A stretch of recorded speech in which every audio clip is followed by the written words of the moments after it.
Hello everyone, welcome to my channel flavour with જેની. આજે તમારી જોડે કાચી કેરીની ખાટી મીઠી સ્પાઇસી ચટણીની રેસીપી લઈને આવી છું. એકદમ ચટપટી અને બહુ જ મસ્ત ચટણી થાય છે.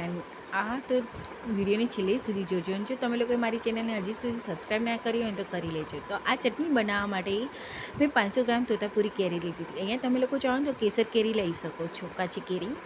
આવી રીતની તોતાપુરી કેરી 500 ગ્રામ લીધી હતી. સામે 240 ગ્રામ જેટલો મેં ગોળ લીધો હતો.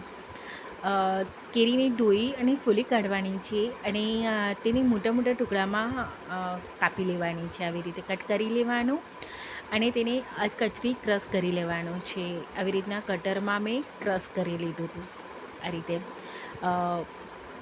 તમે લોકો મિક્સચરમાં કરવું હોય તો કરી શકો છો, પણ કચરું રાખજો. આવી રીતનું ક્રશ કરી એક વાસણમાં નીકાળી લેવાનું. ગોળ જે લીધો હતો ને તે ઝીણો કટ કરીને એડ કરી દેવાનો છે. મીઠું અને હળદર એડ કરી દેવાનું અને તેને મિક્સ કરીને રહેવા દેવાનું છે 5-10 મિનિટ માટે. એટલે ગોળ ઓગળી જશે. પછી કેરીને ચડતા વાર નહીં લાગે. તડકો હોય તો તડકા મૂકી દઈશું ને તો બી થઈ જશે. હવે તેમાં એડ કરવા માટે ડ્રાય મસાલો કરીશું.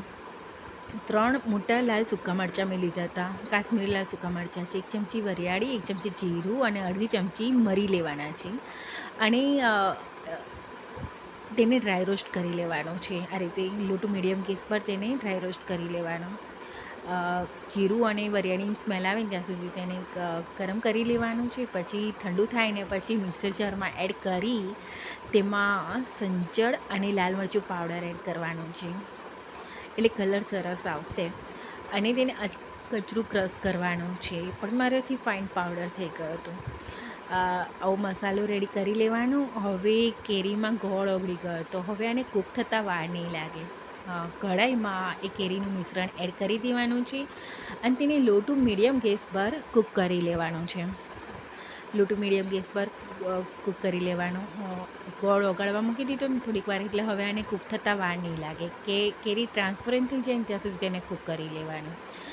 કૂક થઈ જાય ને પછી તેમાં છેલ્લે 2 ચમચી જેટલો જે આપણે ડ્રાય મસાલો કર્યો હતો ને તે એડ કરી દેવાનો. 2 ચમચી એડ કરી દેજો. એકદમ ચટપટો અને મસ્ત ટેસ્ટ આવે છે. જ્યારે કોઈ સબ્જી ના હોય ને ત્યારે આવી ચટણી કરી નાખવાની. બહુ જ મસ્ત લાગતી હતી આ ચટણી.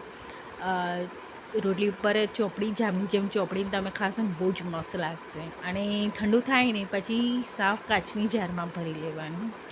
તો તૈયાર છે કેરીની ચટપટી ચટણી. તો કેવી લાગી આ રેસીપી, કેવો લાગ્યો મારો વિડીયો? ગમે તો લાઈક સબસ્ક્રાઈબ કરવાનું ના ભૂલતા. Thank you for watching. મળીએ નેક્સ્ટ વિડીયોમાં. બાય.